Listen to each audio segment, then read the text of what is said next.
The world we are about to enter is a world consumed by cruelty, a world where the color of your skin could determine whether you lived as a free person or as someone else's property. Men, women, and children were bought and sold for profit, stripped of their names, their families, and their freedom. For countless souls, slavery was not a punishment for a crime. It was simply the life they were born into. But this story tells about the life of these slaves who stood up and said, "No, they can't live like this anymore. What about our children? What life would they have if we don't do anything about it?" And this is how it all began. He was called by his armies the general and the liberator of the oppressed, the one who rose up and struck fear into the greatest military powers of Europe. Before he became the leader of history's only successful large-scale slave revolution, before kings and generals spoke his name with respect, he was simply a boy born in chains on a Caribbean plantation. His name was Toussaint Louverture, and his remarkable journey would begin long before the world ever noticed him. Toussaint was born around 1743 on the French colony of Saint-Domingue, the western part of the island of Hispaniola, now known as Haiti. At the time, the colony was the wealthiest in the Caribbean. Vast plantations produced enormous quantities of sugar, coffee, and indigo, making France richer every year. But that wealth rested on unimaginable suffering. Hundreds of thousands of enslaved Africans were forced to work from sunrise until nightfall under relentless punishment. Disease, exhaustion, and violence claimed countless lives, and slave owners simply imported more captives from Africa to replace the dead. Unlike many enslaved children, Toussaint grew up hearing stories about his family's past. According to tradition, his father had once belonged to a noble family in the kingdom of Alada in West Africa before being captured and sold into slavery. Whether every detail of that story is true remains uncertain, but it gave young Toussaint something many others had lost, a sense of identity beyond the plantation. He learned that even though chains could bind his body, they could not erase his heritage. As he grew older, Toussaint displayed unusual intelligence and curiosity. He cared for horses and livestock, earning a reputation for responsibility rather than brute strength alone. Unlike most enslaved people, he learned to read and write, likely with help from educated individuals connected to the plantation. He studied religion, history, and military writings, absorbing every lesson he could. Knowledge became his quiet weapon long before he ever carried a sword. By his early 30s, Toussaint gained his freedom. Although no longer enslaved, freedom in Saint-Domingue remained fragile. Society was divided into rigid classes: wealthy white plantation owners at the top, poor whites beneath them, free people of color struggling for equal rights, and hundreds of thousands still trapped in slavery. Toussaint built a modest life as a landowner and employer, yet he never forgot the suffering endured by those who remained in bondage. Across the Atlantic, powerful ideas were spreading. In 1789, the French Revolution erupted with bold promises of liberty, equality, and fraternity. Those words inspired hope throughout the French Empire, but in Saint-Domingue, they exposed a cruel contradiction. How could a nation proclaim universal freedom while keeping hundreds of thousands enslaved? Tension grew rapidly as every social group demanded rights for itself, and the colony moved steadily toward disaster. Then, in August 1791, the impossible happened. Enslaved men and women across northern Saint-Domingue rose in coordinated rebellion. Plantations burned through the night, and the smoke carried a message that echoed across the Atlantic. The enslaved would no longer accept their fate. At first, Toussaint did not immediately join the fighting. Instead, he helped protect his former master and ensured his family escaped safely. It was a decision that revealed his complex character. He sought justice, not mindless revenge. Soon, however, Toussaint realized the uprising had become something far greater than a local revolt. It was a struggle for human freedom itself. Drawing upon everything he had learned through years of study, he entered the conflict and quickly distinguished himself. His ability to organize soldiers, plan campaigns, and maintain discipline set him apart from other commanders. Men followed him because he inspired confidence, not fear. As France descended into political chaos, neighboring Spain saw an opportunity to weaken its rival. Spanish officials recruited black commanders from Saint-Domingue, including Toussaint, promising freedom and military support. Fighting alongside Spanish forces, he gained valuable experience commanding large armies and confronting European tactics. Yet his loyalty was never truly to Spain. His loyalty was to the liberation of his people. Everything changed in 1794 when revolutionary France abolished slavery throughout its colonies. Seeing a genuine chance to secure lasting freedom, Toussaint made one of the boldest decisions of his life. He abandoned Spain and pledged his allegiance to France. Many questioned the move, but history proved its brilliance. With his leadership, French Republican forces defeated both their Spanish rivals and invading British armies determined to seize the colony. Victory after victory transformed Toussaint from a former slave into one of the most respected generals in the Caribbean. He rebuilt plantations using paid labor to restore the economy, strengthened the colony's defenses, and worked tirelessly to maintain order after years of destruction. By 1801, he had become the unquestioned leader of Saint-Domingue. He even introduced a constitution that confirmed the permanent abolition of slavery while recognizing French sovereignty. To many, he believed he had secured both peace and freedom. But far away in Europe, a new ruler had risen.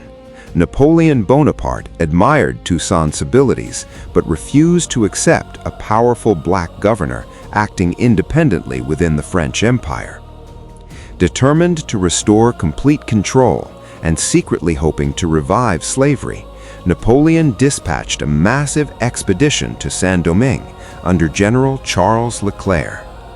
Toussaint resisted fiercely, but French commanders turned to negotiation when military victory proved difficult. Promised safety if he laid down his arms, he accepted their assurances. Instead, he was betrayed, arrested, and placed aboard a ship bound for France. Imprisoned in the freezing Fort de Joux, far from the tropical land he had fought to protect, Toussaint died in 1803. Before his death, he warned that cutting down the trunk of the Tree of Liberty would never destroy its roots, because he had already laid down the foundation that will live after his death. Napoleon believed the revolution had ended with the man who had nurtured those roots. He was wrong. Waiting in Saint-Domingue was a commander shaped by even harsher years of bondage, a warrior who had learned under Toussaint's leadership and was prepared to finish what his mentor had begun. His name was Jean-Jacques Dessalines, and the final chapter of the revolution was only beginning. Jean-Jacques Dessalines was born into slavery around 1758 in Saint-Domingue, though historians still debate his exact birthplace. Unlike Toussaint, who gained his freedom before the revolution, Dessalines spent much of his early life enduring the brutal reality of plantation labor. Every sunrise meant another day beneath the burning Caribbean sun, cutting sugarcane until his hands bled and his body ached. The crack of the overseer's whip was a constant reminder that enslaved people were treated as tools rather than human beings. Those years forged an iron determination that would define the rest of his life. Little is known about his childhood, but the hardships he endured left deep scars. Unlike Toussaint, who became known for patience and careful diplomacy, Dessalines grew into a man who believed freedom could only survive if its enemies were completely defeated. The plantation had taught him that mercy was rarely shown to the enslaved, and he carried that lesson into every battlefield he entered. When the slave uprising erupted in 1791, Dessalines joined the rebellion with fierce determination. His courage quickly caught the attention of Toussaint Louverture, who recognized not only his fearlessness, but also his ability to inspire men during the chaos of combat. Over time, Dessalines became one of Toussaint's most trusted officers, leading attacks against forces determined to crush the revolution.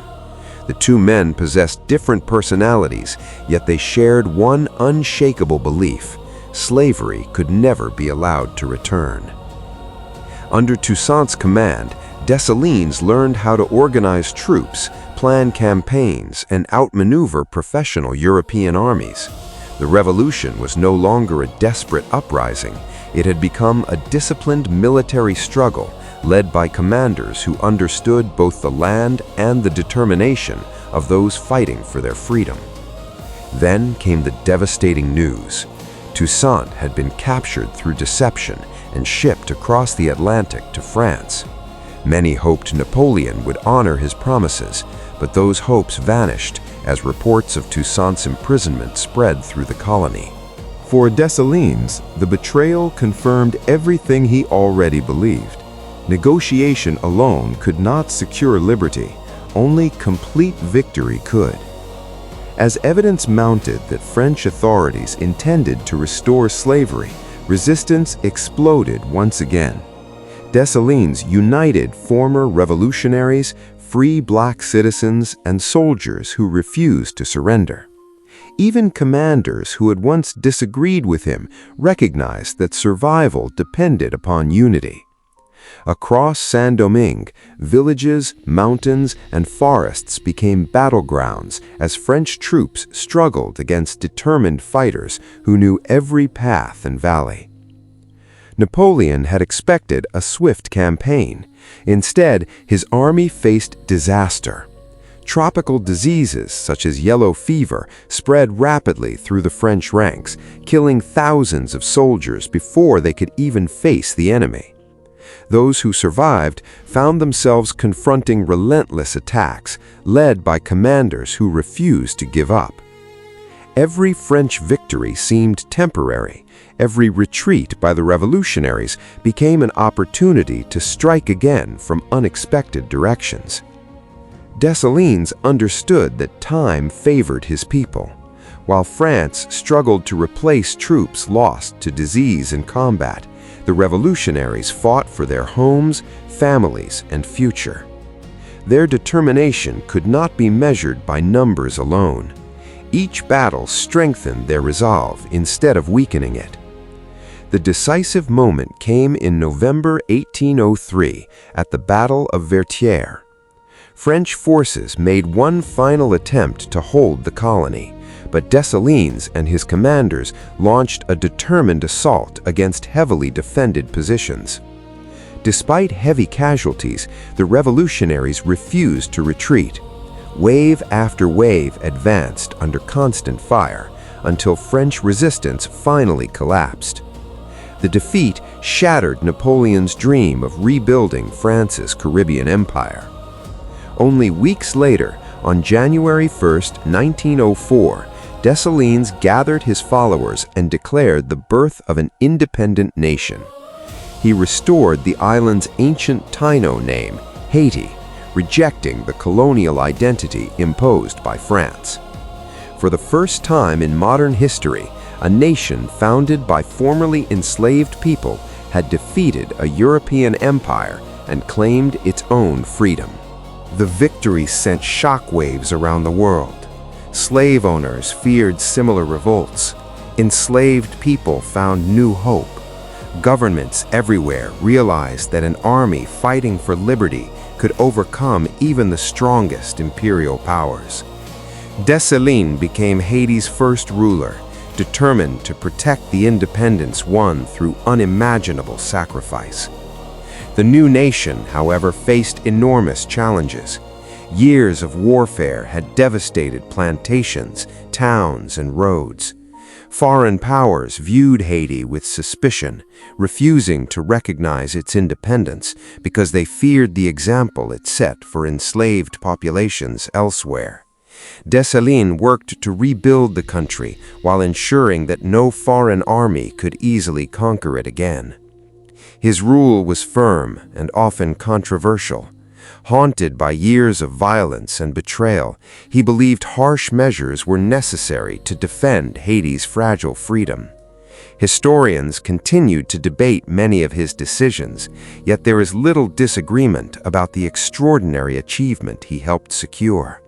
Against impossible odds, he had preserved the revolution after the loss of its greatest leader.